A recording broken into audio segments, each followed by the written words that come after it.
Okay, magandang araw mga kaibigan na ongoing na ang Senate hearing ni Senator Amy. Ang tanong, nagpakita ba si General Torre? Kasi nag-commit si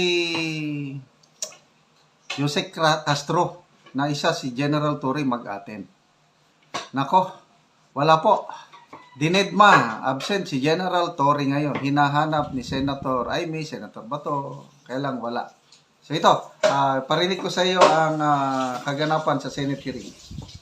Si Presidente Duterte, tumaas ang blood sugar. Meron tayong nakikita dyan at ang balita, ayan, tumaas daw ng lampas ng 300 kahit may insulin shots na siya. Hindi bumababa ang kanyang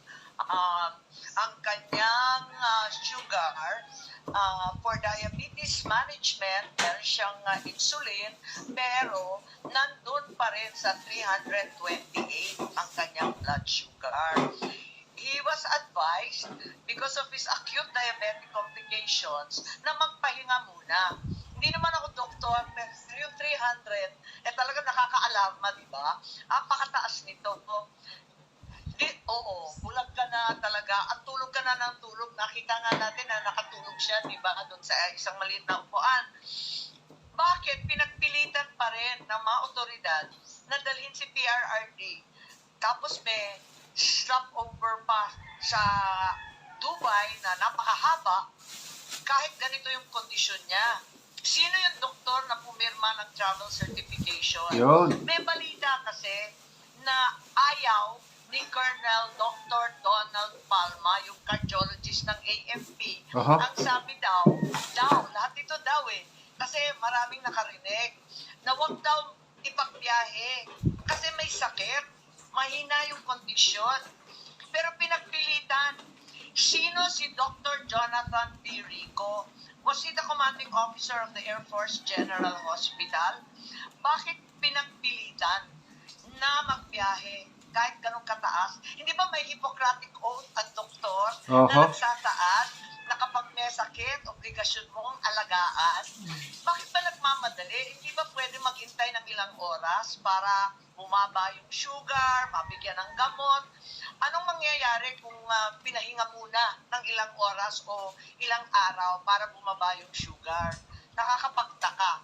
Isa pa, hindi naman niya doktor to Bakit hindi siya pinayagan na patawagin yung doktor? Di ba doctor of choice? Parang counsel of choice, katulad ni VP Inday. Yun ang pinipili niyang abogado. Ang sabi nila, napakarami ng abogado dito. Hindi naman yun ang counsel of choice. Ito rin mga doktor na to, hindi naman doktor niya. Personal physician ang sabi. So, lahat ito, nasa military facility under the command of General Cordura. Na hanggang ngayon, hindi pa rin sumisipot. Ilang beses sinabi ni VP Sara nung nakaraan, bakit yung AFP pinayagan ang PNP mag-take over ng Villamor? Sino nag-utos? So, sino nagsabi kay General Cordura na si dating Pangulo ay dadalhin sa Villamor? Normal ba yan? Ordinary procedure ba yan ng PNP? Dadalhin bigla sa Villamor ang mga arestado? Hindi naman yata. Kasi, plano na talagang ilipad sa dahig. Kaya doon sa airport nilagay. Para malapit doon sa nakaparking na Gulfstream na aeroplano. Ganun ba yun? Para ready na to ship out of the Philippines. Bakit hindi dinala na lang sa PNP facility? Palibasa PNP naman ang nag-aresto, di ba, si General Torre. Pitpitin niya sa Krame o sa ibang facility. Sabi nga ni Torre, will plan na yun. Hindi yun spur of the moment. Tama. Bago pa dumating si Pangulong Duterte doon, naka-ready na yung Gulfstream na aeroplano doon, naka-standby malapit sa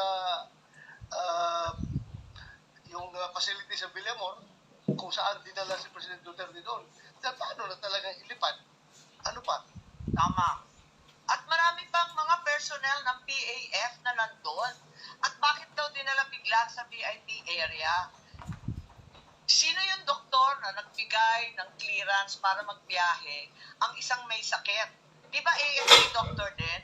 So, ang ibig sabihin, yung aresto kay Presidente Duterte, military operation, kasi puros AFP personnel, AFP Villamor, AFP personnel, pati yung doktor, pati yung tao doon. Anong masasabi natin?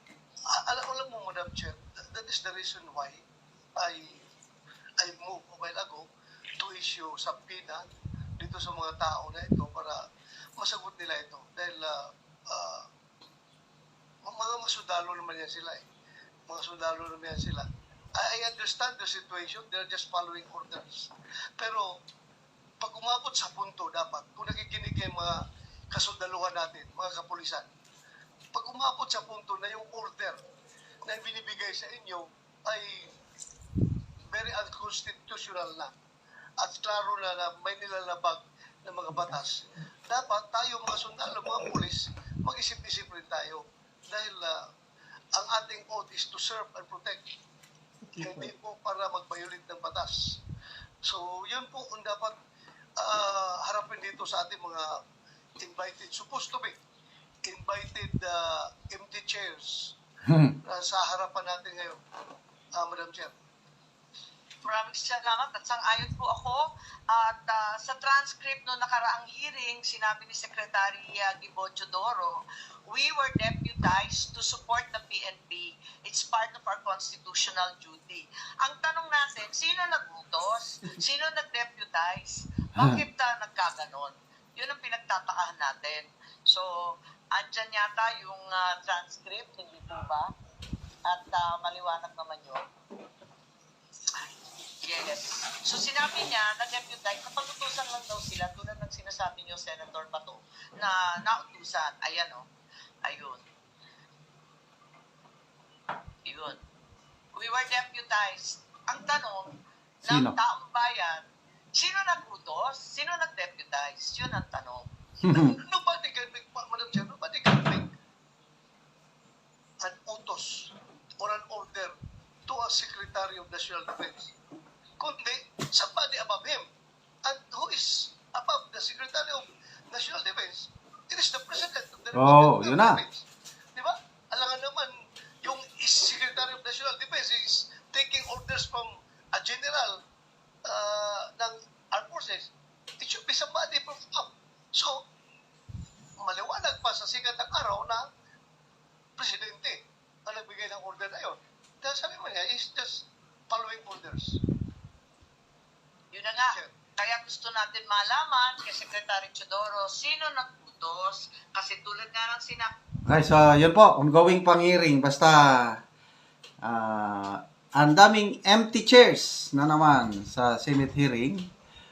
Despite the fact na nag-announce na si Jose Castro na mag-a-attend, yung Secretary Boying Rimulya, General Torre, General Marbel, sino pa, yung Prosecutor General, yung na Philippine Center for Transnational Crime. 8 ata yung binanggit ng Jose Castro na mag-attend. Bakit biglang nagbago ang ihip ng hangin? Hindi na naman nag-attend. So, anong susunod dito? Diyan na natin, yung itutuloy na nila yung subpoena. Kasi, kaya hindi tinuloy yung subpoena na pinirma nila kasi nag-commit ang Malacanang na mag-attend. Biglang nagbago. So, kaabang-abang ang susunod na hakbang na gagawin ni Senator Amy at mga kasama niya sa Senado. Abangan natin.